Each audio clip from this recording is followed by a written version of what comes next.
आज के इस शो में मैं आपको बताने जा रहा हूँ कि सबसे पहले आप लोग सोचे होंगे कि मैं क्यों नहीं इतने दिनों से वीडियोस बना रहा। फाइनल भी हो गया और क्वालिफायर भी हो। क्वालिफायर की तो खैर मैंने वीडियो बनाई थी। एलिमिनेटर 1 हो गया, एलिमिनेटर 2 हो गया और फाइनल हो गया। मतलब 3 चीज़ों की मैंने वीडियो नहीं बनाई, वो इसलिए मैं नहीं बना पाया क्योंकि मैं आउट ऑफ सिटी गया हुआ था। तो अब मैं वापस आ चुका हूँ, तो फिर मैंने सोचा क्यों ना तीनों मैच पर थोड़ी थोड़ी बात हो जाए। सबसे पहले एलिमिनेटर 1 पे बात हो जाती है, जो पेशावर ज़ल्मी और इस्लामाबाद यूनाइटेड के दरमियान हुआ था। एलिमिनेटर 1 उसमें इस्लामाबाद यूनाइटेड ने तो खैर इजीली चेस कर लिया था पेशावर ज़ल्मी के अगेंस्ट। आज़म खान ने एक मैच्योर इनिंग्स खेली थी। आज़म खान ने आखिर में अपनी नर्व्स को कंट्रोल रखा। एलेक्स हेल्स ने एक मैच्योर इनिंग खेली। एलेक्स हेल्स ने बहुत अच्छा खेला। एलेक्स हेल्स भी वापस आ गए और पॉल स्टिलिंग तो खैर एलिमिनेटर 2 में वापस है, एलिमिनेटर 1 में वो नहीं खेल रहे थे। विल जैक्स पता नहीं कौन से प्लेयर हैं, उन्होंने कुछ नहीं किया, लेकिन फिर भी इस्लामाबाद यूनाइटेड ने 170 का टारगेट इजीली चेस कर लिया था और लियाम डॉसन ने आखिरी में मैच फिनिश किया था। लेकिन अगर हम दूसरी तरफ पेशावर ज़ल्मी की बात करें तो पेशावर ज़ल्मी की कुछ खास बैटिंग भी नहीं हो। खैर बैटिंग तो फिर भी उन्होंने थोड़ी बेहतर कर ली थी, आखिर में थोड़ी बहुत हिटिंग उन्होंने कर ली थी, वरना तो शुरू में तो इनके बहुत ही ज़्यादा बुरी बैटिंग हो रही थी। है फिर भी बॉलिंग में भी कुछ ज़्यादा खास कुछ भी नहीं किया इन्होंने। सिर्फ टोटल इन्होंने 4 विकेट्स उन्होंने लिए इस्लामाबाद यूनाइटेड की, बाकी कुछ भी नहीं। पेशावर ज़ल्मी की टीम ने कुछ भी नहीं, कुछ खास बॉलिंग नहीं कराई, लेकिन फिर भी थोड़ा थोड़ा ये थ्रिलिंग साइड पे जा रहा था। लेकिन फिर आखिर में पूरा का पूरा ये 1 साइडेड हो गया था और ऐसे इस्लामाबाद यूनाइटेड आखिरी ओवर में 170 का टारगेट इजीली इस्लामाबाद यूनाइटेड ने ये टारगेट चेस कर लिया था। और फिर चले एलिमिनेटर 2 की बात कर लेते हैं। एलिमिनेटर 2 तो मोस्ट एवर, मतलब जैसे कहते हैं ना, HBL PSL की हिस्ट्री में सबसे ज़्यादा थ्रिलर मैच हुआ है ये इस्लामाबाद यूनाइटेड वर्सेस लाहौर कलंदर्स का। इस्लामाबाद यूनाइटेड ने बहुत ज़्यादा गलतियां की हैं, बहुत ज़्यादा गलतियां की हैं।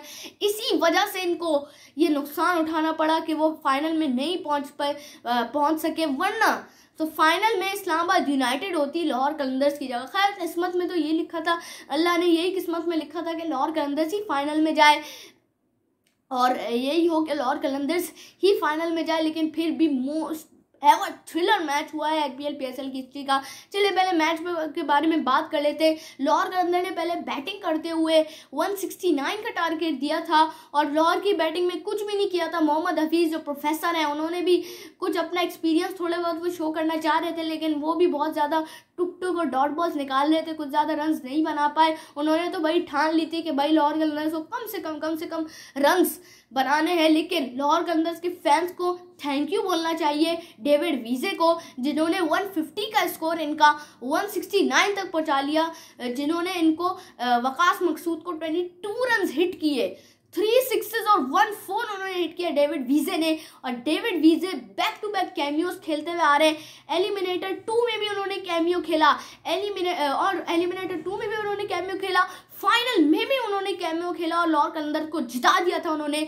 और इसी वजह से डेविड वीजे असल हीरो है लाहौर कलंदर्स के। असल जो मैन ऑफ द मैच होना, असल जो हीरो है, असल जो लाहौर कलंदर्स को जिताने वाला है ना, अगर आप देखें एलिमिनेटर 2 भी जिताने वाले डेविड वीजे हैं, फाइनल भी जिताने वाले लाहौर कलंदर को डेविड वीजे ही हैं। अगर आप एक तरीके से अगर आप देखें ना, आखिरी ओवर में अगर वो 22 रन ऐड नहीं करते, हारा हुआ था पूरा लाहौर कलंदर्स, पूरा मैच हारा हुआ होता। अगर ये नहीं कर पाते, सिर्फ 10 रन ज़्यादा से ज़्यादा अगर 15 रन भी पड़ जाते ना, 15 रन भी हो जाते, तब भी इस्लामाबाद यूनाइटेड ये मैच जीत जाता। लेकिन थैंक्स टू डेविड वीजे कि उन्होंने इतनी अच्छी और एक ऐसे उन्होंने इनिंग खेली के मुकाबले को, जो मैच था उसको किसी लेवल पे तो लेके आए ना। मतलब 1 साइडेड मैच नहीं हो पाया, कुछ थ्रिलर तो मैच हो पाया ना, ऐसा टारगेट हो पाया कि उसको आप डिफेंड कर सको। लेकिन फिर भी ओवरऑल अगर हम इस्लामाबाद यूनाइटेड की बैटिंग के बारे में बात करें, पावर प्ले में 4 विकेट्स इनकी गिरी थी, कुछ ज़्यादा अच्छी बैटिंग लाइनअप उनकी कोलैप्स करी जा रही थी। पॉल स्टिलिंग भी आउट हो गए थे जल्दी, सिर्फ एलेक्स हेल्स और आजम खान, इन दोनों ने जो पार्टनरशिप बिल्ड की थी ना, पूरा मैच जिता गए थे ये इस्लामाबाद यूनाइटेड को। ऐसे एक्सपीरियंस के साथ खेल लेते हैं, हालांकि आजम खान के पास एक्सपीरियंस नहीं है, लेकिन फिर भी वो मैच्योर इनिंग खेल रहे हैं, एक्सपीरियंस गेन करते जा रहे हैं आहिस्ता आहिस्ता। आजम खान अपने आप को मैच्योर इनिंग्स खेलते जा रहे हैं, मैच्योर कर रहे हैं अपने आप को। 28 बॉल्स पर उन्होंने 40 रन की इनिंग खेली थी। अनफॉर्चुनेटली वो रन आउट हो गए थे और इस्लामाबाद यूनाइटेड की सबसे बड़ा जो लूप होल था, उनके रन आउट बहुत ज़्यादा हुए थे, 3 टोटल इनके रन आउट हुए थे और इन 3 रन आउट की वजह से ये इस्लामाबाद यूनाइटेड मैच हारा है। सबसे मेन लियाम डॉसन, दूसरा सबसे मेन जो इनका पिलर था, जो इनको पूरा मैच जिता रहा था, आजम खान। खैर एलेक्स हेल्स तो कुछ भी खास नहीं कर रहे थे, आजम खान तो फिर भी इनसे बेहतर कर रहे थे, क्योंकि उन्होंने फिर भी 28 बॉल पे 40 रन बनाए थे और इन्होंने 28 बॉल पे 38 रन वो बना रहे थे। एलेक्स हेल्स भी कुछ ज़्यादा कुछ खास खेल नहीं रहे थे, मतलब खैर अच्छा कर रहे थे, ड्यूरेशन ऑफ द स्ट्राइक कर रहे थे, जब मौका मिल रहा था तो 4-6 मार रहे थे, टारगेट के हिसाब से खेल रहे थे। लेकिन जब 40 बॉल्स पे आपकी 46 रन चाहिए थे, तो आपको क्या जल्दी हो रही थी रन लेने की? एलेक्स हेल्स ने रन आउट करवा दिया आजम खान को और आखिरी 40 बॉल्स पे इस्लामाबाद यूनाइटेड सिर्फ 39 रन बना पाया। सोचिए कितनी टाइट बॉलिंग की लाहौर कलंदर्स ने, आप सोच लें कितनी डॉट बॉल्स उन्होंने निकाल के दी अपनी टीम को, कितना अच्छा खेला लाहौर कलंदर ने, बॉलिंग इतनी अच्छी की, बैटिंग भी आखिर में थोड़ी बहुत अच्छी हो गई, इनका मिडिल ऑर्डर कोलैप्स हो गया था, लेकिन फिर भी डेविड वीजे ने उनको पूरे मैच में पूरे ऊपर लेके गए थे, इनको आसमानों पे चढ़ा दिया था डेविड वीजे ने। और फिर आखिरी ओवर की जब बारी आई, जब सब आउट हो गए थे, जब वसीम जूनियर का था, तब भी ये जीते हुए थे भाई इस्लामाबाद यूनाइटेड की टीम, तब भी जीते हुए थे। 6 बॉल्स पे 8 रन चाहिए थे। और पहले तो भाई मैं बात करूंगा आसिफ अली पे, ये आसिफ अली का मुझे समझ में नहीं आता। जब आपको 11 बॉल्स पे 16 रन चाहिए थे, जब आपने 6 मार दिया, चलो हो गया, पर लाहौर कलंदर्स के फैंस को पता चल गया था कि हम हार गए, लेकिन फिर भी उम्मीद नहीं छोड़ना चाहिए। फिर भी अल्लाह ने उनको जिता दिया भाई, ये देखें आप, अल्लाह की कुदरत देखें, फिर भी उनको जिता दिया लाहौर कलंदर को। ये होती है बात कि एक एक बॉल पे आपको नजर रखनी पड़ती है, एक एक बॉल आपकी कीमती होती है, चाहे आपको 10 बॉल्स पे 10 रन क्यों ना चाहिए हो, आराम से बन सकते हैं, जाहिर सी बात है, इतना आसान होता है 10 बॉल पे 20 रन बनाना, इतना आसान होता है, तो फिर इसलिए सिंगल डबल करते आराम से जीत जाते इस्लामाबाद की टीम।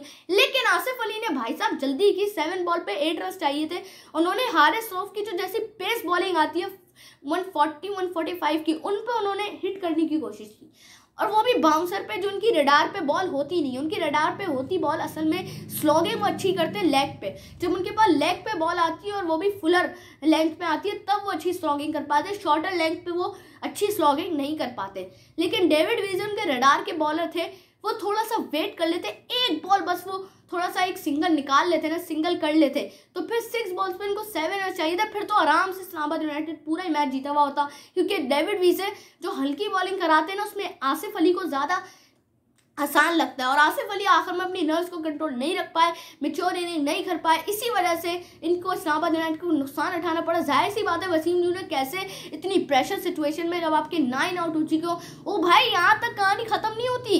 वकास मकसूद ने भी आखिर में अपना बैट घुमा दिया था 6 मारने के लिए, लेकिन वो जितना शानदार कैच पकड़ा गया था, फिर वो आउट हो गए। फिर असल जो इमोशनल सीन शुरू हुआ था वो ये हुआ था कि शादाब खान भी रो रहे थे, डेविड वीजे और हारिस रऊफ भी खुशी के मारे रो रहे थे, पूरे लाहौर के फैंस फुल जगमगा रहे थे, फुल खुश हो रहे थे भाई, क्योंकि लाहौर कलंदर दूसरी बार IPL PSL की हिस्ट्री में फाइनल में पहुंचा। चले ये तो हो गई बात, फाइनल में चले गए। और फिर असल जो मैं आपको बताता हूँ फाइनल के मैच की, फाइनल का मैच तो भाई पूरा पूरा पूरा बोरिंग और वन साइडेड मैच हुआ है। हमें देख लेते मुल्तान सुल्तान्स के अगेंस्ट हुआ था इनका मैच, लेकिन फिर भी जब लाहौर के अंदर की स्ट्रॉन्ग बॉलिंग लाइनअप और जब डेविड वीजे हो सामने, तो भाई मुल्तान सुल्तान की ना बॉलिंग कुछ कर पाती है ना बैटिंग कुछ कर पाती है, जब लाहौर के अंदर की स्ट्रॉन्ग जब टीम होना सामने। क्योंकि अगर आप देखें, अगर आप लाहौर के अंदर की टीम को अगर आप एक बार देखें, एक अगर अच्छा नहीं कर पाता तो दूसरा कर लेता है, इनके पास वेराइटीज बहुत ज़्यादा अच्छी हैं। और भाई लाहौर कलंदर पे तो और खुशी का सामान और हो रहा था, खुशी और उनको मिलने वाली थी, तो राशिद खान आ रहे थे फाइनल में, लेकिन खैर क्वारंटीन का मसला था, क्वारंटीन नहीं कर पा रहे थे वो, मतलब क्वारंटीन कैसे करते, एक दिन पहले उन्होंने फाइनल से बोला था कि मैं आ सकता हूँ, लेकिन वही क्वारंटीन का मसला होता, कम से कम 2 दिन या 1 दिन का तो उनको क्वारंटीन करना ही पड़ता है। एलेक्स हेल्स वापस आए, पॉल स्टिलिंग वापस आए, लेकिन राशिद खान नहीं आ पाया अनफॉर्चुनेटली, लेकिन फिर भी राशिद खान की दुआएं साथ थी लाहौर कलंदर्स के फैंस के साथ, लाहौर कलंदर्स के साथ, कलंदर्स के फैंस के साथ लाहौर की दुआएं थी, और ऐसे लाहौर इजीली उन्होंने 180 का टारगेट दिया। फिर आराम से उन्होंने मुल्तान सुल्तान्स को 9 विकेट पे सिर्फ 130 रन पे रोक दिया, और ऐसे लाहौर कलंदर्स फाइनल जीत दिया और उन्होंने लिफ्ट कर ली ट्रॉफी, जिसमें उन्होंने ब्रिलियंट बैटिंग की और ब्रिलियंट बॉलिंग की। हैरी ब्रुक ने इतनी शानदार इनिंग खेली, हैरी ब्रुक ने अपने आखिरी ओवर में नर्स को कंट्रोल रखा और हिटिंग की, और ऐसे इनका टारगेट तो भाई 130-120 तक भी नहीं पहुंचना था। जैसे मुल्तान सुल्तान्स की स्पिनर्स जो हैं वो इतनी ब्रिलियंट बॉलिंग करा रहे थे, इतनी स्पिन हो रही थी बॉल, मोहम्मद रिजवान अच्छे से यूज़ कर रहे थे, लेकिन एक चीज़ को आपने नहीं भूलना चाहिए। तो पहले तो मैं क्रेडिट दूंगा ना लाहौर कलंदर्स की फाइनल जीतने का। और पूरे PSL में जो मैं क्रेडिट दूंगा वो सबसे पहले दूंगा मैं डेविड वीजे के कैमियो को, डेविड वीजे के ओवर्स को। जैसे उन्होंने प्रीशियस अपने ओवर्स कराए, प्रीशियस बॉलिंग कराई है, प्रीशियस बैटिंग की है, उसको मैं नहीं कभी बोलूँगा। प्रीशियस कैमियोस खेले उन्होंने और इतने अच्छे कैमियोस खेल के दिए लॉर्ड कलंदर्स को, जो वो डाउनफॉल पे जा रहे थे फौरन अप हो गए थे लॉर्ड कलंदर की टीमों पे। सेकंड पे जो मैं दूंगा ना क्रेडिट पूरा, वो दूंगा मैं शाहिन शाह अफरीदी को। शाहिन शाह अफरीदी की जो जैसी कैप्टनसी थी वो भाई सबसे अच्छी, जो इस पूरे PSL में जो सबसे अच्छी जो कैप्टनसी की है मोहम्मद रिजवान से भी अच्छी, वो शाहिन शाह अफरीदी ने की है। शाहिन शाह अफरीदी ने क्या यूज़ किया अपने बॉलर्स का। सबसे पहले तो आपको ये पता चलता है जो हारिस रऊफ ने बहुत ही गैर अखलाकी बिहेवियर किया था अपने दोस्त के साथ, जो कामरान गुलाम है, खैर इनके फ्रेंड ही है, लेकिन फिर भी उन्होंने उनको जोर के रख के थप्पड़ मारा था कामरान गुलाम को। खैर वो हल्का सा यूँ मारना चाह रहे थे, लेकिन वो प्रेशर में इतना हो गया कि वो रख के वो थप्पड़ लग गया। लेकिन फिर भी बाद में खैर दोनों ने हंसी मजाक में दोस्ती वगैरह कर ली थी, दोनों दोस्त ही हैं, हो सकता है मजाक, ये मुझे तो गुस्से में ही लग रहा था,